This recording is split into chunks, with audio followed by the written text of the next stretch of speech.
এইসব নাস্তিক্যবাদী শিক্ষা দেওয়া হয়। ডারউইনের এই থিওরি পড়ানো হয় বিশ্ববিদ্যালয়গুলিতে, যার কারণ সেখান থেকে বেশিরভাগ নাস্তিক মুরতাদ তৈরি হয়, যার কারণে নাস্তিকরা বর্তমান প্রকাশ্যে দিবালোকে প্রকাশ্যে আপনার রাজপথে তারা মিছিল মিটিং করতেছে তাদের অধিকারের জন্য। তারা আজকে পোশাকের স্বাধীনতা চাচ্ছে। পোশাকের স্বাধীনতা কি? তারা বলতেছে উলঙ্গ ল্যাংটা হয়ে বেড়াবে। তারা বলতেছে মা চাষিরা, তৎকালীন সময়ের মা চাষিরা ব্লাউজ সায়া ব্লাউজ পরতো না, আমরাও পরবো না। এই স্বাধীনতার নামে তারা পথে নেমেছে, মিছিল মিটিং করতেছে।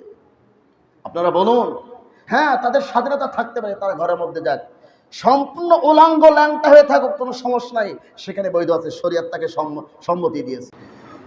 যখন একটি মানুষ, বর্তমান তো পৃথিবীর বিভিন্ন নাস্তিক বৈজ্ঞানিকরা বলেন, ডারউইন বলেছে মানুষ নাকি আল্লাহ সৃষ্টি করেননি।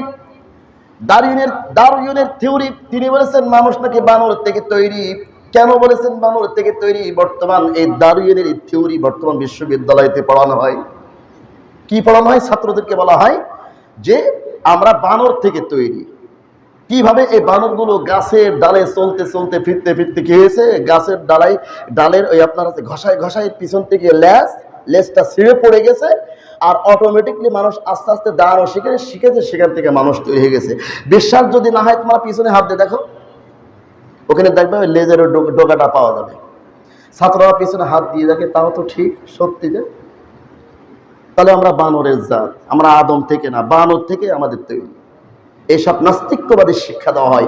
ডারউইনের এই থিওরি পড়ানো হয় বিশ্ববিদ্যালয়গুলিতে, যার কারণ সেখান থেকে বেশিরভাগ নাস্তিক মুরতাদ তৈরি হয়, যার কারণে নাস্তিকরা বর্তমান প্রকাশ্যে দিবালোকে প্রকাশ্যে আপনার রাজপথে তারা মিছিল মিটিং করতেছে তাদের অধিকারের জন্য। তারা আজকে পোশাকের স্বাধীনতা চাচ্ছে।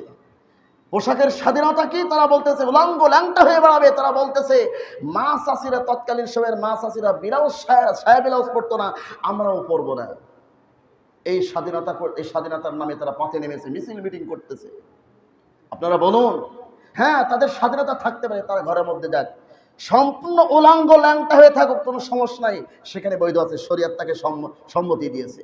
কিন্তু আপনাদেরকে একটা উদাহরণ দিলে আপনারা বুঝতে পারবেন। এই রাস্তা দিয়ে অনেক গাড়ি ঘোড়া চলতেছে, উত্তর দিক থেকে গাড়ি আসছে, দক্ষিণ দিক দিয়ে গাড়ি আসছে।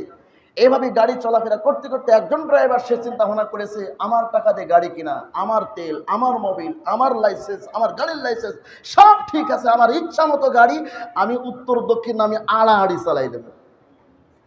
ক্ষতিগ্রস্ত কয়জন হবে? শুধুমাত্র কি ওই ড্রাইভার হবে, না পথের সমস্ত মানুষ ক্ষতিগ্রস্ত হবে? কথা বলেন। তো আজকের যারা নাস্তিক, রাষ্ট্রীয়ভাবে এই ব্যাপারে নজরদারি দেওয়া উচিত, রাষ্ট্রীয়ভাবে এগুলো খেয়াল করা উচিত। এমনি সমাজে শিশু থেকে শুরু করে নিয়ে বৃদ্ধা পর্যন্ত জেরা ব্যভিচারের হাত থেকে কেউ রেহাই পাচ্ছে না।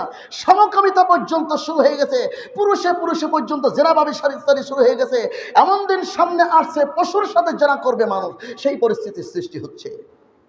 রাষ্ট্রীয়ভাবে এগুলো যদি নজরদারি না করে, তাহলে নাস্তিকরা বাড়তে বাড়তে এমন পর্যায়ে নিয়ে চলে যাবে, সমাজ সম্পূর্ণ দূষিত হয়ে যাবে, সমাজকে সম্পূর্ণ নষ্ট করে ফেলবে। এইভাবে সমাজে যদি এইভাবে জিনা ব্যভিচারী চলতে থাকে, এভাবে আল্লাহর গজব একটার পর একটা আসতেই থাকবে। সম্মানিত ভাইয়েরা আমার, এই জন্য পৃথিবীর কোনো মানুষের থিওরি মানা যাবে না।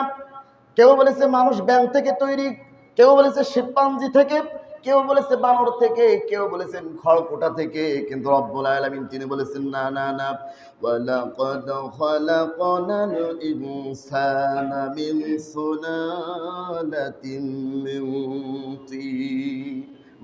মাটির মৃত্তিকা থেকে রব্বুল আলামিন মানুষ তৈরি করেছেন। সুবহানাল্লাহ। ব্যাপক বিষয়, রবের পরিচয় এভাবে যদি আমরা বলতে থাকি, একের পর এক আয়াত বা পরিচয় এভাবে চলতেই থাকবে, আসতেই থাকবে। সম্মানিত উপস্থিতি, স্বল্প পরিসর, স্বল্প সময়, জুমার দিনে এত লম্বা আলোচনা করা সম্ভব না। আমরা রবের পরিচয় নিয়ে কথা বলা শুরু করেছিলাম। শুরু থেকেই আমরা রবের পরিচয় জানবো। রবকে যদি চিনতে পারি, মালিককে যদি চিনতে পারি, তাহলে নামাজ কাজা করার সাহস আমরা পাবো না। দুর্নীতি করার সাহস পাবো না, তারপর নাস্তিক্যবাদী করার সাহস পাবো না, আল্লাহ দ্রোহী কোনো কাজ ওই ব্যক্তি দ্বারা করা সম্ভব হবে না। এই জন্য আসুন সৃষ্টির একটু ভাবেন, এটা কে সৃষ্টি করেছেন, সৃষ্টির পিছনে কারিগরটা কে, কে দিন আনছেন, কে রাত আনছেন, কে সূর্যটা উঠাচ্ছেন পশ্চিমে ও অস্তমিত করে আবার পরের দিন পূর্ব থেকে উঠাই দিচ্ছেন, কে কে এর নিয়ন্ত্রণকারী, কে রাত আনছেন, কে দিন আনছেন, কে বৃষ্টি বর্ষণ করছেন, কে আমাকে নিয়ন্ত্রণ করছেন, কে আমাকে কথা বলছেন, কে আমাকে আকল বিবেক দিলেন। এগুলি নিয়ে আমরা একটু ভাবি, যদি ভাবি তাহলে আমরা রবের পরিচয় পেয়ে যাব। আর রবের পরিচয় যখনই পেয়ে যাব তখন আপনারা আমার দ্বারা গুনাহের কাজ করা সম্ভব হবে না। আল্লাহ পাক রব্বুল আলামিন আমাদের সকলকে রবের পরিচয়ের জেনে রবের হুকুম মেনে মৃত্যু পর্যন্ত যেন আমরা ইমানের কালেমা নিয়ে চলতে পারি, ইমানের কালেমা নিয়ে বিদায় নিতে পারি। আল্লাহ তাআলা আমাদের সকলকে তৌফিক দান করুন। আসসালামু আলাইকুম ওয়া রাহমাতুল্লাহি ওয়া বারাকাতুহু।